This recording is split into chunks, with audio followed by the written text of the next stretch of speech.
اذا زلزلت الارض کا قیام ہوگا تو زمین اپنے اندر کے سارے خزانے اگل دے گی، جسے دیکھ کر اسی توڑنے والے کہے گا یہی تو وہ مال ہے جس کے لیے میں نے رشتہ داری توڑ دی تھی۔ اس گھر سے کوچ کر جانے والے پرندوں نے پھر سے اپنے ٹھکانے یہاں بنا لیے تھے کہ اب یہاں کی قدورتوں کی کٹھن نہیں تھی کہ جس میں دم گھٹتا، اب یہاں محبت چہکتی نظر آتی تھی۔ یہ دوپہر کا وقت تھا، سورج پوری آب و تاب سے چمک رہا تھا، گرمی بھی تھی لیکن ہبس نہ تھا۔ ہلکی ہوا نے ماحول بڑا خوشگوار کر دیا تھا۔ تینوں باپ بیٹا اس راہ پر چل رہے تھے کہ جس راہ نہ جانے کی قسمیں کھائی تھیں۔ ابدال حسن کے لیے بہت مشکل تھا اس گلی آنا۔ بہت دفعہ انا نے سر اٹھایا، ضد نے ہاتھ پکڑا، مگر وہ پشت پر ہاتھ باندھے چلے جا رہے تھے۔ ایک بار قدم اٹھا لیا تو اب پیچھے نہیں ہٹنا۔ دماغ میں آخری ملاقات گھوم رہی تھی، جا ابدال حسن جا، مر گیا آج تو میرے لیے، مرنا جینا ختم ہے آج سے، تیرا میرا مر گیا، تیرا منہ دیکھنے نہیں آؤں گا۔ اور شخص جس نے صبر کیا اور معاف کر دیا، بے شک یہ ہمت کے کاموں میں سے ہے۔ دماغ میں وہ باتیں آ رہی تھی جو وہ سوچنا نہیں چاہ رہے تھے۔ سختی سے دانتوں پر دانت جمائے لیکن قدموں کو سست نہ ہونے دیا۔ ابدال حسن کی تھی، میری نوح بہو کبھی نہیں بن سکتی، میری رافع کو رشتے بہت اور غصے کو پینے والے اور لوگوں کو معاف کر دینے والے ہیں، اور اللہ نیکیوں سے محبت فرماتا ہے۔ کب کب کی سنی گئی پڑھی گئی سچی باتیں ذہن میں آتی رہیں اور دل پگھلتا گیا۔ کڑی ہوئی باتوں کو ذہن سے جھٹکا کر اس کا فائدہ کیا؟ ابدال حسن کو بنا ولی حسن کج نہیں ہے۔ ماضی کا جملہ ان کو مسکرانے پر مجبور کر گیا۔ ماں، میرا ابدال کا بیاہ ایک ہی جگہ کرنا تاکہ ہم اکٹھے ہوں، سوہرے سسرال جائیں، اکٹھے گھر آئیں۔ یہ ابدال حسن کی چٹھی والے دن کی بات ہے، جب ماں پتاشوں کا حساب کتاب لگا رہی تھی کہ کم نہ پڑ جائیں۔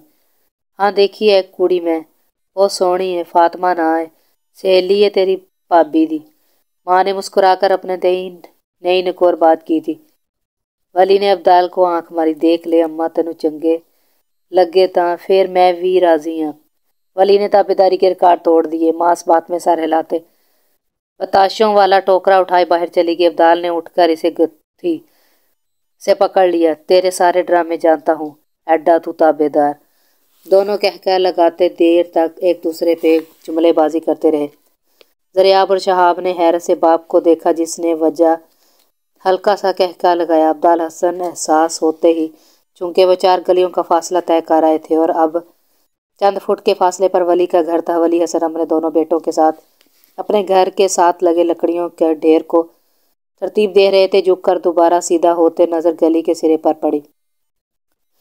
ہاتھ وہیں ساکت ہوئے۔ شاپر واسے نے باپ کی نظروں کے تعاقب میں دیکھا تو بے حد حیرت و مسرت کے رنگ ان کے چہرے پر پھیل گئے۔ بے حد خوشی سے بے قابو ہوتے وہ آگے بڑھنے ہی لگے تھے کہ باپ نے ہاتھ اٹھا کر روک دیا۔ ابا جان، تہیے سے سسراتی آواز ان کے لبوں سے برآمد ہوئی۔ ابدال حسن نے دیکھا تھا ان کا وہیں جمے رہنا، بیٹوں کو روک دینا۔ قدموں کو گویا زمین جکڑ رہی تھی، مگر وہ لاپرواہی برت گئے، پھر سے آگے بڑھائے۔ رک جا وہیں۔ ابدال حسن ولی حسن کی حکمی آواز سے دونوں طرف بے چینی کی لہر دوڑ گئی۔ زریاب شہاب کو 1% بھی ایسے رویے کی امید نہ تھی۔ بہت مشکل سے یہاں تک آیا ہوں ولی حسن، پلٹ گیا تو مر کر بھی یہاں کا رخ نہیں کروں گا۔ ان کی آواز میں ابھی بھی روب تھا۔ پلٹنا تو تجھے پڑے گا ابدال حسن۔ ان کے توقف نے جیسے سانس بھی روک دی تھی۔ تو میرے آنے کا انتظار نہ کر سکا؟ وہ بڑا ہے تو کبھی تو بڑا بن کے دکھا دیا، کبھی تو مجھے خود سے اپنی طرف آنے دیا کر۔ کیا تو نے یہ یقین کر لیا تھا کہ اب ولی کو تیرے بغیر جینا آ گیا ہے؟ ان کی بات نے مسرت کی کلیاں چٹکا دی تھی۔ ہوا کی اٹکیلیاں دیکھنے لائق تھی۔ بڑا انتظار کیا ہے میں نے، مگر تو بڑا بے غیرت نکلا۔ ساری زندگی ضد کرتے، اس موقع پر بھی تو نے ضد ہی دکھائی نا۔ دونوں کے سامعین اب ایک دوسرے سے اشاروں میں مصروف تھے۔ ضد نہیں دکھائی، ملنے کا تو کب سے میں چل رہا ہوں، پر یار تو غصے کا بڑا تیکھا ہے، ہمیشہ تیرے رد عمل کا سوچ کر ڈر جاتا تھا۔ ولی کی بات پر دونوں طرف کہا بڑا جو ابدال حسن کی گھوری پر سہم گیا۔ تو جا ابدال حسن، تو بڑے منجے پہ چودھریوں کی طرح ٹھاڑ سے بیٹھ جا کے آج ولی حسن تجھے خود منانے آئے گا، تو اس سے معافی مانگنے آئے گا۔ چاہو تو تم معاف کر دینا، چاہے تو جوتے لگا کر گلے لگا لینا۔ اپنی راہ کے آگے بڑھتا شاہ خاور خاصا مسرور تھا۔ آج آسمان پر اکا دکا اڑتے پرندوں نے اڑان تیز کی اور ہوا مزید خوشگوار ہوگی۔ بادل کی اٹکیلیوں نے سورج کی تپش کو اپنی گوش میں لیا، گویا زمین پر کسی ایک گوشے میں ہوتی نیکی پوری کائنات کے لیے مسرت کا سبب بنتی ہے۔ وسیع اور اس صحن میں رنگین پایوں والی چارپائیاں بچھی تھی جن پر نئی نکور چاندنیاں بہت بھلی لگ رہی تھی۔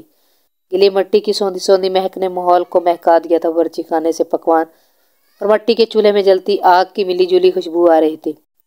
مہرماں نے حورِ عرش کو نہلا دھلا کر صاف ستھرا کر دیا تھا۔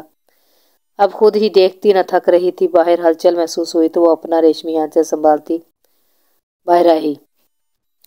سفید کڑکڑاتے کرتا شلوار میں ولی حسن اندر داخل ہو رہے تھے، جھکی نگاہیں مگر مسرور چال۔ ان کے پیچھے ان کی اہلیہ تھی کنیز فاطمہ، سر پہ کروشیا کیا ہوا دوپٹہ، کندھوں پر سفید چکن کی چادر ڈالے، اور پھر ان کے 4 بچے۔ البتہ رافع کی غیر موجودگی نے پریشان کیا تھا مہر کو۔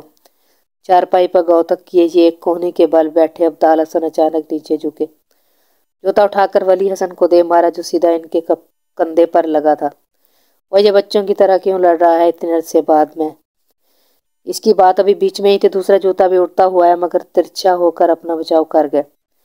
پھر وہ اٹھے اور ولی حسن سے بغل گیر ہو گئے۔ ہون پہ یہ سینے ٹھنڈ، شرطاً ان کے گرد باہوں کا گھیرا تنگ کرتے ولی حسن بولے، تو نے ہی کہا تھا نا کہ چاہوں تو 2 جوتے لگا کر معاف کر دوں۔ دونوں ہنستے تھے مگر آنکھیں نم تھیں۔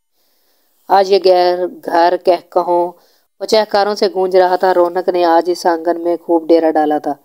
شہاب و ضریاب ملنے ملانے کے بعد نہ جانے کہاں چلے گئے تھے۔